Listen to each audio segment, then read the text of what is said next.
আগামীকালকে, কিন্তু আজকে থেকেই তার শুরুয়াত হয়ে গেছে। তো কাজেই এই আলোর উৎসব, দীপাবলি উৎসব, আমি মায়ের কাছে প্রার্থনা করি আমাদের সকলের জীবনে সুখ সমৃদ্ধি যাতে হয়, সেটা মায়ের কাছে আমি প্রার্থনা রাখছি। সবচেয়ে বড় জিনিস যেটা, যে আজকে আমরা যে জন্য এখানে সমবেত হয়েছি, আমার ডেপুটি মেয়র উনি প্রারম্ভিক ভাষণে উনি বলছিলেন যে এখানে কি পরিবেশ ছিল আর কি পরিস্থিতি ছিল। এই পরিবেশ এবং পরিস্থিতিকে পরিবর্তনের জন্য উনি একটা বিশেষ উদ্যোগ নিয়েছেন, আর উনাকে সহযোগিতা করার জন্য আমাদের রাজ্যের প্রাক্তন মুখ্যমন্ত্রী এবং বর্তমান যিনি সাংসদ উনি সহযোগিতা করেছেন। অর্থাৎ এই যে উন্নয়ন আমরা বলি, যদি সঠিক ইচ্ছা থাকে সেটা কেউ রুখতে পারে না। কারণ বিগত 25 বছরে আমরা দেখেছি এই রাজ্যের যারা মানুষ তারা হতাশ, তারা ভেবে নিয়েছিল যে এইটাই নাকি উন্নয়ন। কারণ হতাশ এই কারণে, যেটাই প্রয়োজনীয়তা ছিল যদি দাবি দাবা রাখা হতো, বলতো কেন্দ্রীয় দোষ, কেন্দ্রের দোষ। এই কথাগুলি বলেই আমাদেরকে নিরাশ করে দিত। কিন্তু প্রকৃত পক্ষে যে উন্নয়ন করা যায় এবং ইচ্ছা শক্তি থাকলে যে সেটা বাস্তবে রূপ দেওয়া যায়, তার নিদর্শন হচ্ছে আজকে আমাদের সামনে দাঁড়িয়ে থাকা এই কমিউনিটি হল এবং মায়ের মন্দির। তো কাজেই আজকের এই শুভ দিনে আমরা শুভ দ্বারোদ্ঘাটন হয়েছে এবং আগামীকালকে নিশ্চয়ই পূজা অর্চনা হবে। মায়ের কাছে এটাই প্রার্থনা করেন, যারা এই সৎ ইচ্ছার জন্য আপনাদেরকে উন্নয়নের একটা ঝলক দেখিয়েছে, আমাদের ডেপুটি মেয়র, আমাদের মাননীয় প্রাক্তন মুখ্যমন্ত্রী সাংসদ বিপ্লব কুমার দেবকে আমি বলবো দু হাত তুলে আপনারা আশীর্বাদ করবেন এবং আগামী দিন এইভাবে যাতে আপনাদের উন্নয়নে আরো যাতে শরিক হতে পারে তার জন্য দু হাত তুলে আশীর্বাদ করবেন। আমি আমার আলোচনা দীর্ঘায়িত করছি না, কারণ মাননীয় সাংসদ আদরণীয় বিপ্লব কুমার দেব মহোদয়ের আরো অনেক কর্মসূচি রয়েছে। আমি শুধু আপনাদের কাছে বিনম্র চিত্তে আবেদন রাখবো, এই সম্পদটা তৈরি হয়েছে, এই সম্পদটাকে রক্ষণাবেক্ষণ করার দায়িত্ব কিন্তু আপনাদের। কাজেই এইটা আমার, এই জিনিসটা আমার, আমরা এই উন্নয়নের ছোঁয়ায় আমরা অংশীদার হয়েছি। এই মানসিকতা নিয়ে আপনারা এই মন্দির এবং কমিউনিটি হলকে রক্ষা করবেন এবং সকলকে আবারও শারদীয়া দীপাবলির অনেক অনেক শুভেচ্ছা অভিনন্দন জানিয়ে আমার আলোচনা শেষ করছি। নমস্কার, জয় হিন্দ। আপনাদেরকে বলবো, কিছু আপনাদের মধ্যে কিছু কালচার আছে, সেগুলো থেকে বেরিয়ে আসা। এখানকার মহিলারা প্রচুর কাজ করে, এখানে আছে অনেক ঋষিপাড়ার মহিলাও হয়তো আছে, প্রচুর কাজ করে।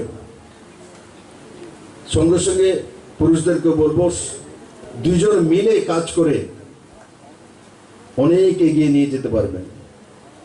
এই ত্রিপুরা রাজ্যে চা শ্রমিক, তাদেরকে একট্টা করার কাজ আমি করেছিলাম, তাদের জন্য একটা স্কিম এনেছিলাম। চা শ্রমিকরাও আপনাদের মতোই আর্থিকভাবে স্বয়ংসম্পূর্ণ না, অন্যের বাগানে কাজ করে। আপনাদের তো কমসে কম ঘরটা জায়গা আছে, ঘরের জায়গাও নেই। আমি স্কিম করে তাদেরকে ঘরের জায়গা দেওয়ার ব্যবস্থা করেছিলাম, তাদেরকে বিপিএল কার্ড, অন্তোদয় কার্ড দেওয়ার ব্যবস্থা করেছিলাম।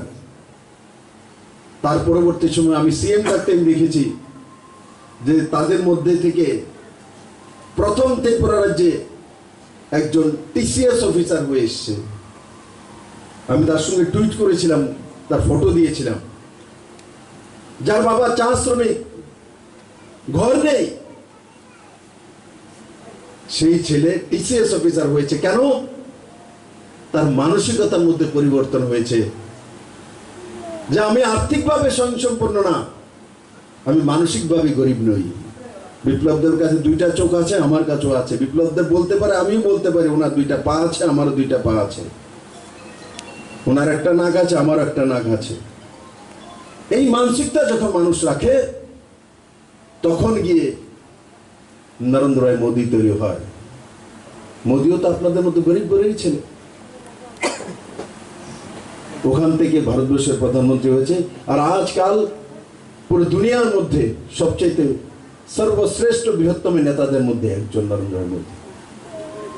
তার জন্য আমি মনিকা দাস দত্তকে অনেক অনেক সাধুবাদ, ধন্যবাদ জানাবো যে এই ধরনের কাজ, রাস্তাঘাট অনেকে বানায়, রাস্তাঘাটের কোনো শেষ নেই। আজকে এখান দিয়ে রাস্তা হলে কালকে বলবো দাদা এই রাস্তাটা 12 ফিট চওড়া, এটার একটু 15 ফিট করতে হবে। 15 ফিট করলে বলবে এটাকে 2 লেন করতে হবে। 2 লেন করলে বলবে না 6 লেন করতে হবে। 6 লেনের পরে 9 লেন, 12 লেন, 16 লেন। ভারতে হয়।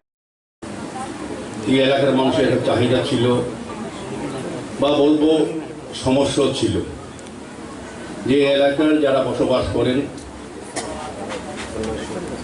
তাদের পারিবারিক, সামাজিক বা রাজনৈতিক কোনো কর্মসূচি রূপায়ণ করতে গেলে, বিশেষ করে এই ওয়ার্ড অন্তর্গত এই এলাকা যারা বসবাস করেন, ঋষিপাড়া যারা, তাদেরকে বিভিন্ন সমস্যার সম্মুখীন হতে হবে। ইচ্ছে থাকলেও তারা একত্রিত হয়ে তাদের কর্মসূচি রূপায়ণ করতে পারতেন না।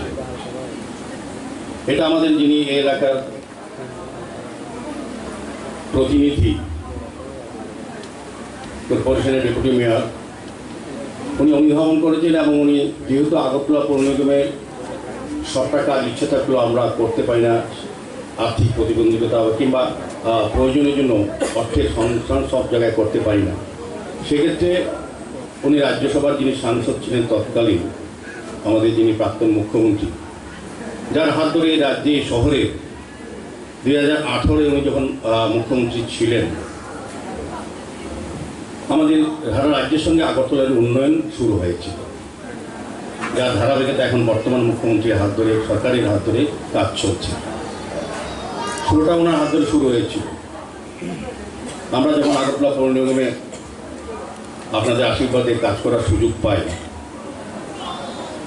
আমার যতটা মনে আছে নির্বাচনের প্রাককালে 2018 আগে, আজকে যিনি উদ্বোধক, তিনি দলের সভাপতি ছিলেন।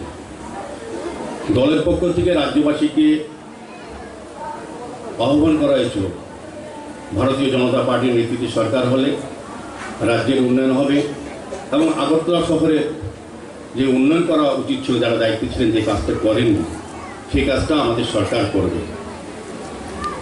বলতে আপত্তি নেই যে উনি সেই কাজটা কিন্তু সরকার 2018 আসার পর সারা রাজ্যের সঙ্গে আগরতলা শহরকে সুন্দর করা, শহরের সমস্যার সমাধান করা, নতুন করে আগরতলাকে সাজানোর কাজটা কিন্তু ওনার হাত ধরে শুরু হয়েছিল।